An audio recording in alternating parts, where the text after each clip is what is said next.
So in 2014, I was living in New York City, working as an editor at the New York Daily News. And I was living a dream I'd had from childhood. You know, big city, big job, you know, the thrill of the news. And I was completely exhausted. I had just given birth to my second child and was just, overwhelmed with the logistics of, getting two kids up and getting them fed and getting myself dressed and fed and out the door. And I lived in this great neighborhood with good friends, but I never got to spend much time in that neighborhood because I was commuting from Brooklyn into Manhattan, and I didn't get to see much of my kids. My daughter around that time was just a little over 2 years old, and for most of her life, I had been dropping her off at daycare at 8 o'clock in the morning and saying, "See you tomorrow, honey," because she went to bed early and I got home late. And by the time I got there, she was in bed. And I would come home bone tired and devastated that I had yet again missed a chance to see my child. And I would be greeted by a husband who was furious that he had yet again been the only parent there, feeding and bathing and putting to bed this child. And I was upset because I wasn't getting to see her. He was upset because he was seeing too much of her. And there was nothing about this life that resembled a dream. And I was looking for other jobs, trying to find other things, but pretty much everything else out there, it seemed, would have been the exact same thing, the exact same relentless schedule. And in a lot of ways, we felt trapped, by these choices that we'd made that had seemed like really good choices at the time that we were making them. And we wanted out. We needed a solution. And then one morning, it came to me. I was sitting on the subway on my way to a job interview that I actually thought I was going to take. And I realized, I don't want that job. What I want to do, the solution to all of my problems, I'm going to move to Detroit.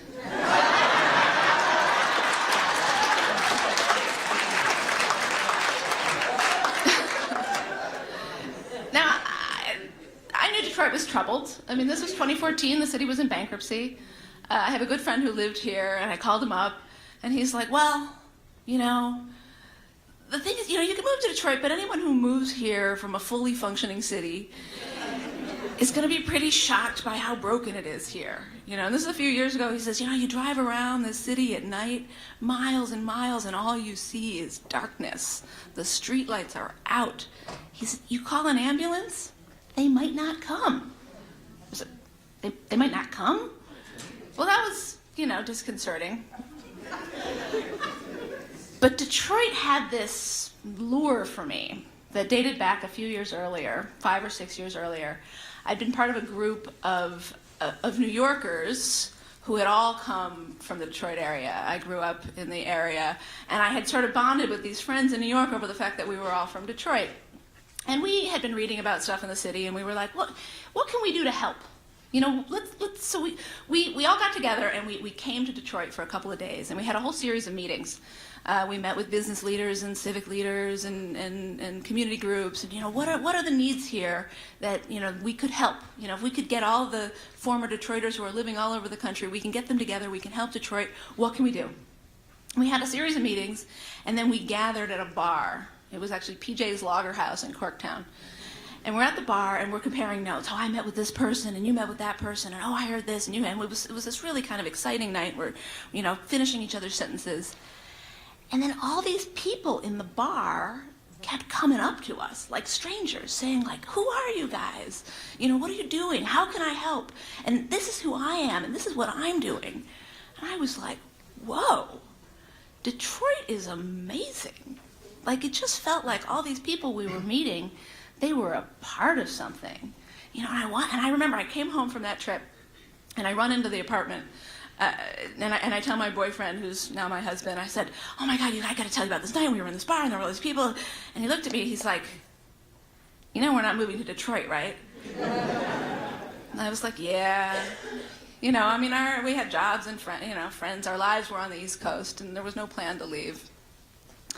But now, 5, 6 years later, we'd gotten married, we'd had baby number 1, we'd had baby number 2, we were living with all these people in a tiny little apartment, and we're feeling trapped in this life. And then there was Detroit, there was this city, this idea, and it just seemed like the solution to everything.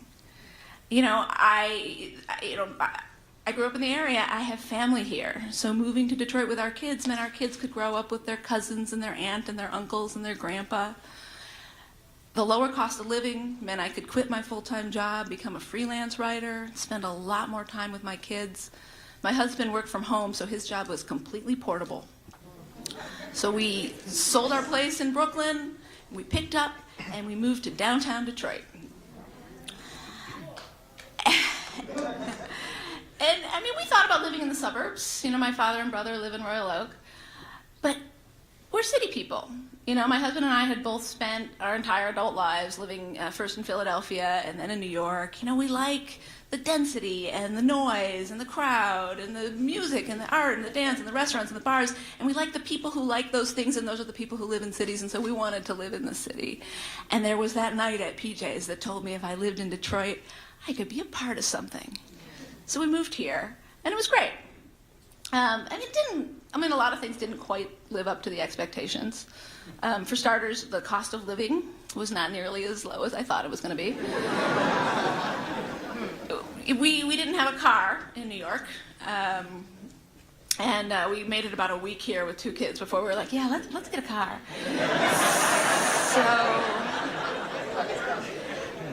And then we got a car, and we had to get car insurance.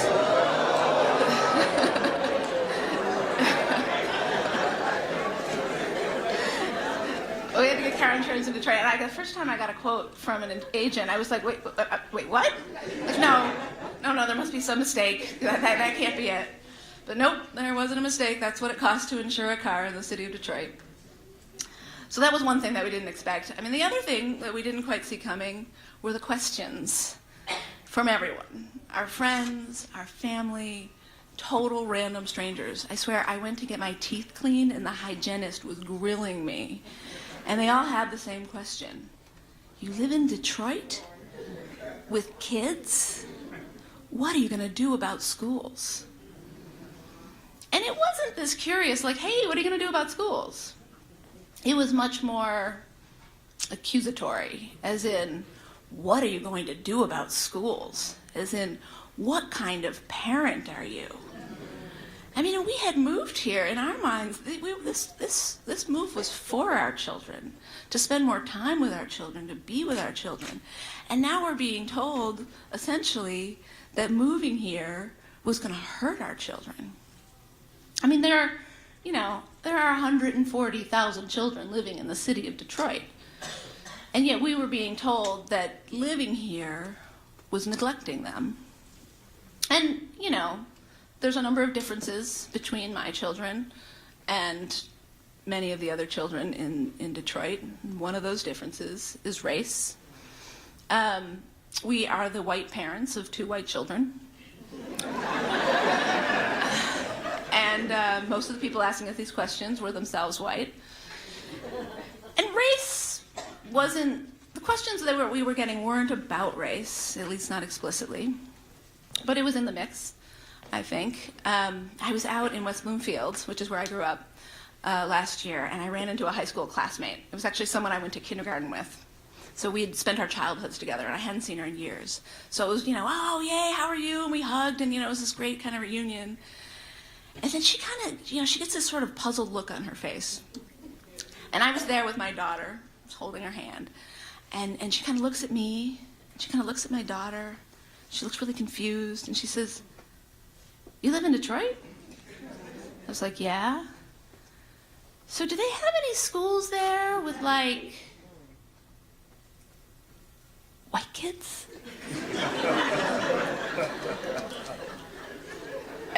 And I'm like, well, not a lot, there's not many schools in the city of Detroit that enroll a lot of white children. And her question made me really uncomfortable. But, if I'm being honest, I don't love the idea of my kid being the only white child in her class. My daughter's 5 years old. She starts kindergarten in September. And if I send her to school in Detroit, the odds are she's going to look very different from a lot of her classmates. And, But I also hate the idea of her being in a classroom with kids who look exactly like her. And I hate that I have to choose. I hate that we all have to choose. To